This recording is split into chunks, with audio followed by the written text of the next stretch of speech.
भाई हिजाब पहने ना पहने जरूरी थोड़े ये कोई घुट घुट के जीवन जिए कि कोई हिजाब की जरूरत नहीं है, अपने स्वतंत्र जीवन जिए। मौलाना है या मौलवी हैं, ये क्या है, ये अपना ज़बरदस्ती थोप देते हैं कि भाई हिजाब में ही रहना है, कि मुंह ढक के ही रहना है, कि आगे नहीं है। उनके लिए कहाँ मर जाते हैं। जो बड़े बड़े एक्टर्स हैं जो बिकनी में घूमते हैं, कपड़ा उतार कर नंगे नाच करते हैं, नंगापन करते हैं, उनके लिए कुछ नहीं बोलेंगे। और ये छोटी छोटी बच्चियों को स्कूल के नाम पर आगे कर देते हैं, जिनसे इनकी रोटियाँ सिकती रहें। देखो स्कूलों में जाएंगे बच्चे तो एक ही ड्रेस कोड होना चाहिए ना, सभी संप्रदाय के सभी जातियों के जाते हैं लोग। लेकिन जो सरकारी दफ्तर हैं या सरकारी जो कार्यालय हैं, स्कूल हैं या कई वो हैं, उन पे तो अपने ड्रेस कोड में ही जाना चाहिए। हमारी भारत की सौंदर्यता बढ़ेगी। दोस्तों नमस्कार। ईरान के अंदर हिजाब को लेकर के इतना बवाल कट चुका है और इससे पहले हिंदुस्तान के अंदर भी हिजाब पर बड़ा बवाल कटा। आज ईरान के अंदर महिलाओं ने ये अपनी मांग रखी है कि हमें भी तो आज़ादी चाहिए।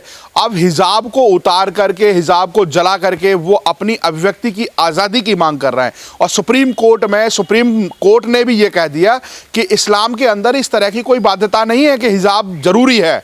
आज इस विशेष चर्चा पे हमारे साथ एचएस भुट्टो खान जी हैं। सर, कैसे देखते हैं हिजाब के मामले को? ईरान में इतना बवाल कट चुका है और आज महिलाएं रोड पर एक पूरे समूह में उतरी और उन्होंने आज़ादी की मांग की है।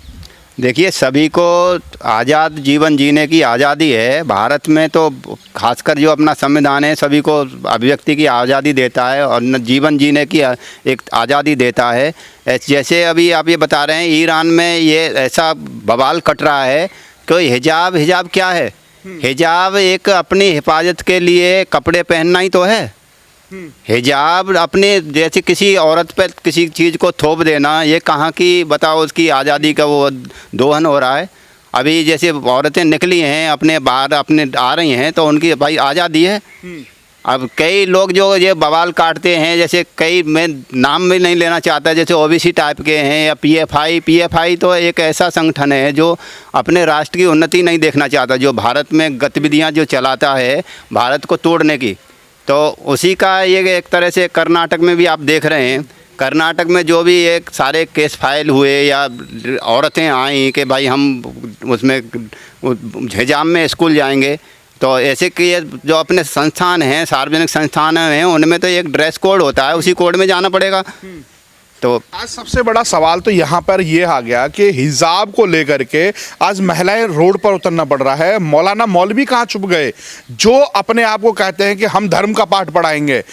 तो उनको आज सामने आकर के निकलना चाहिए और उन्हें कहना चाहिए कि ये भी तो एक आज़ादी है, महिलाओं को आज़ादी चाहिए, तो आज़ादी क्यों नहीं दे देते? वो नहीं बोलेंगे क्योंकि उनकी रोटियां सिकती हैं। पीएफआई उनको फंड देता है, पीएफआई उनको पेट पालने के लिए उनको धन मुहैया कराता है, पैसे मुहैया कराता है, तो क्यों बोलेंगे?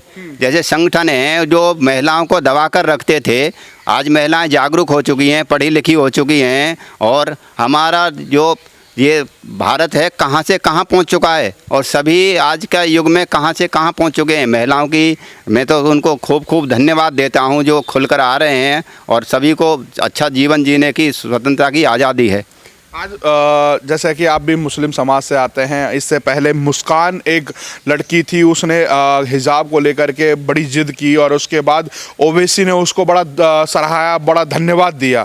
क्या ऐसे कट्टरपंथी लोगों की ज़रूरत है हमारे हिंदुस्तान के अंदर भी, कि जो किसी भी बात को लेकर के अड़ जाएं और फिर उस पर अपना अमल कराने के लिए कोर्ट तक चले जाएं और कोर्ट ने भी दुत्कार दिया कि भाई यहाँ ऐसी इस तरह की ज़रूरत नहीं है? ओवैसी तो एक पीएफआई का एक तरह से सरगना है। पीएफआई से उसे पूरा फंड मिलता है, पूरे पीएफआई की सपोर्ट करता है और वो तो ऐसा चाहेगा, वो तो खुश होता है कि कोई बवाल हो। ऐसा जो अपने संविधान के खिलाफ जो होता है कार्य, उन पर वो पूरी सह देता है और लोग समझते हैं कि भाई ओवैसी बहुत बड़ा धुरंधर है। ये क्या है कि जो खाली बुद्धि के स्तर पर नहीं जीते, उन मुसलमानों को भी बेवकूफ़ बनाता है। जो आज के पढ़े लिखे हैं वो जानते हैं कि अपने आप को बैरिस्टर कहने वाला, जब उसका भाई मतलब बड़े भाई का कुर्ता पहनकर छोटे भाई का पजामा पहन के वो जब बोलता है, भगवानों को गालियां देता है, उसके लिए तो कुछ नहीं बोलता। जब थोड़ी जैसे बातें आती हैं, भाई सभी को आज़ादी है, उसके लिए बोले ना। भाई हिजाब पहने ना पहने जरूरी थोड़े ये कोई घुट घुट के जीवन जिए। अब तक घुट घुट के जीवन जी रही थी, मुंह बांध के जी रहे थे। भाई स्वतंत्र भारत में स्वतंत्र सांस लें, तो ये आवश्यकता नहीं लगती है। तो मैं सभी से उससे कहना भी चाहूँगा कि कोई हिजाब की ज़रूरत नहीं है, अपने स्वतंत्र जीवन जिए। आज हमारा भारत 22वीं सदी में जी रहा है, तो कहाँ क्या है, अब सब पढ़े लिखे हो चुके हैं। जैसा कि आप मुस्लिम समाज से आते हैं, क्या ज़रूरी है हिजाब पहनना? और अगर हिजाब की अगर परंपराएं पहले थी, तो अगर समय के अनुसार, आधुनिक जब समय होता है तो समय के अनुसार बदल जाना चाहिए। देखिए, एक सब कुछ मर्यादाएं होती हैं। मैं तो आपके माध्यम से यही कहना चाहूँगा, आज की हमारी जो बच्चियां हैं वो पढ़ी लिखी हो चुकी हैं, जैसे भी मतलब स्वतंत्र जीवन जीने के लिए हैं, उनको भी आज़ादी है अपनी, लेकिन अपनी मर्यादा में रहें। जैसे सिर ढांपना, सिर पर कपड़ा रखना, ये हमारी परंपराएं हैं, शुरू से ही चली आई हैं, उनको रखें। ऐसे नहीं कि मुंह बांध के हम उसको अपनी सांस अपने आप ही लेते रहें। और इसमें हिजाब के कारण कितने कितने उपद्रवी भी होते हैं। अब उसमें पता नहीं चलता, कोई जैसे देशद्रोही हैं वही एक बुर्का पहनकर हिजाब डालकर आज गतिविधियों को अंजाम देते हैं, तो ये इनसे पे भी लगाम लगेगी। अच्छा, एक सवाल ये भी खड़ा हो रहा है कि एक तरफ ईरान के अंदर मुस्लिम महिलाएं हिजाब को बिल्कुल हटाने की मांग कर रही हैं, आज़ादी की मांग कर रही हैं, और एक तरफ राहुल गांधी हैं, वो भारत जोड़ो यात्रा में निकले हुए हैं, वो हिजाब वाली महिलाओं के साथ, बच्चों के साथ, बच्चियों के साथ फ़ोटो खिंचा रहे हैं, जिसको आज पता नहीं है। 6 से 8 साल की बच्ची है, उसका फ़ोटो बड़ा तेज़ी से वायरल हो रहा है, उसको ये तक नहीं पता है कि मुझे क्या परिधान पहनना है, कैसे पहनना है, कहाँ जाना है, कहाँ रहना है। ऐसे लोगों के साथ फ़ोटो खिंचाए जा रहे हैं। एक तरफ आज़ादी की बात हो रही है, एक तरफ छोटे छोटे बच्चों पर थोपा भी जा रहा है। ये भारत जोड़ो नहीं है, ये भारत को बर्बाद करने की रणनीतियाँ हैं कि भाई किसी को दबा के रखना। मैं तो ये कहता हूँ भारत जोड़ो नहीं है, ये भारत छोड़ो करना चाहिए। जो राष्ट्र हित के लिए राष्ट्र विरोधी गतिविधियाँ करती हैं उनको तो भारत छोड़ देना चाहिए। ऐसा कि उनको राहुल को करना चाहिए, ऐसी यात्राएं करनी चाहिए जो हमारे राष्ट्र के लिए घातक हैं। जैसे PFI जैसे संगठन हैं, राष्ट्र विरोधी गतिविधियां चलाते हैं। आपने देखा होगा शाहीन बाग में कितने दिन तक धरना चलता रहा, वो क्या है, सब PFI फंडेड था। ऐसे ही अभी कोर्ट में ये आया है हिजाब का जो ये चल रहा है, ये भी इसको भी सपोर्ट करने वाला ही PFI है। PFI एक ऐसा संगठन है जो राष्ट्र के लिए, देश के लिए घातक है। मैं तो योगी जी और मोदी जी से कहना चाहूँगा कि इसको जल्दी से जल्दी बैन किया जाए और इनके सारे क्रियाकलापों की जानकारी ली जाए। अब कर्नाटक के बाद मध्य प्रदेश में इसको हिजाब का मुद्दा बनाया जा रहा है। जिस तरीके से यूपी में इलेक्शन था तो कर्नाटक से हिजाब चला था, अब मध्य प्रदेश में आने वाले अगले साल में चुनाव हैं, तो अब कहीं ना कहीं धीरे धीरे वहाँ पर भी सक्रिय हो रहा है। वहाँ पर भी जिद की जा रही है कि हमारी बच्चियाँ स्कूल में जाएंगी तो हिजाब पहन करके जाएंगी। जिद है, अड़ रहे हैं कि हमें हिजाब ही चाहिए। एक तरफ हिजाब जलाया जा रहा है तो एक तरफ हिजाब की तरफदारी की जा रही है।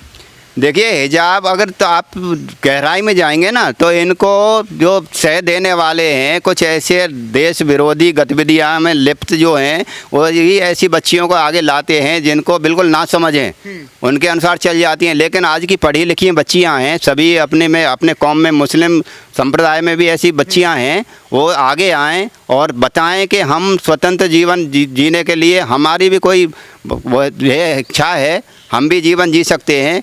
अब उनके कहे में नहीं आए और अपना स्वतंत्र जीवन जिएं, अपने हिसाब से जीवन जिएं, ना कि हिजाब में लिपटें। ये भी कोई ऐसा है क्या कि गरीब लोगों के लिए या मिडिल क्लास लोगों के लिए हिजाब अनिवार्य है?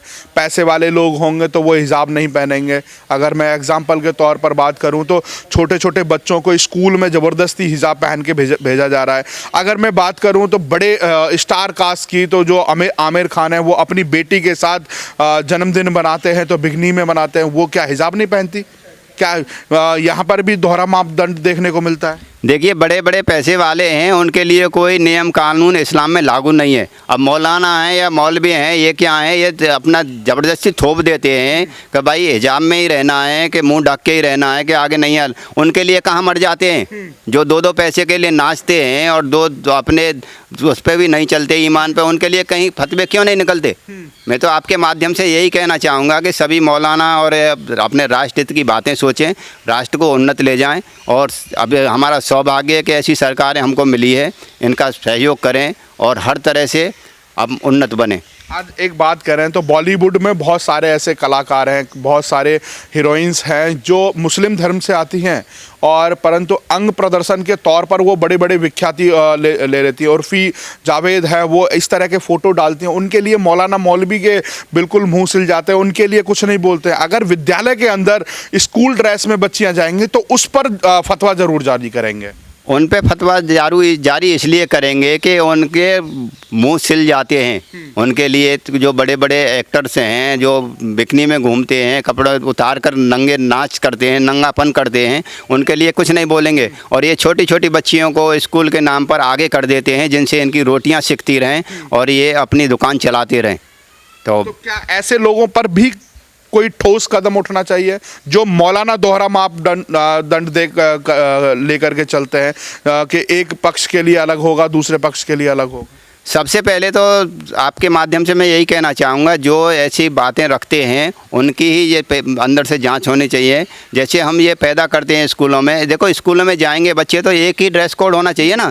सभी संप्रदाय के, सभी जातियों के जाते हैं लोग, बच्चे जाते हैं, विद्यार्थी जाते हैं, तो विद्यार्थियों के एक ड्रेस कोड होना चाहिए। अभी जैसे योगी जी ने बताया, भाई आप सार्वजनिक स्थान पर जाओ, आपकी स्वतंत्रता है, कुछ भी पहनो, घर में कुछ भी पहनो, लेकिन जो सरकारी दफ्तर हैं या सरकारी जो कार्यालय हैं, स्कूल हैं या कई वो हैं, उन पे तो अपने ड्रेस कोड में ही जाना चाहिए। तो जाना चाहिए तो इसी क्या है, इसी तो हमारी भारत की सौंदर्यता बढ़ेगी। यही तो हमारे भारत की विशेषता है कि हम हर तरह से अच्छे सुंदर दिखें, अच्छे रहें, अपने अनुपालन करें, अपने भारतीय संस्कृति का अनुपालन करें।